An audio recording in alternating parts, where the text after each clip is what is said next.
Hey, what is up, guys? In this video, I will show you guys how to transfer money from Chase to Apple Pay. Before we continue, please make sure that you've liked this video and subscribed to my channel. Now let's get started. First, open the Chase Bank app and make sure that you've logged in your account. Then click at Pay and Transfer. After that, click at Transfer. Now click here.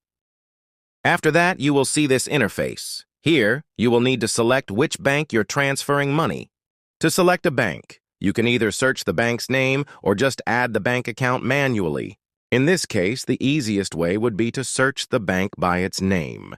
Click at Search and type Apple Pay. You will be brought to a page where you will need to add your Apple Pay account by providing credentials. After adding your Apple Pay account, type in the amount you want to transfer. Then just click Transfer at the bottom, and your transfer money will be in your Apple Pay account shortly. That's it. Thanks for watching.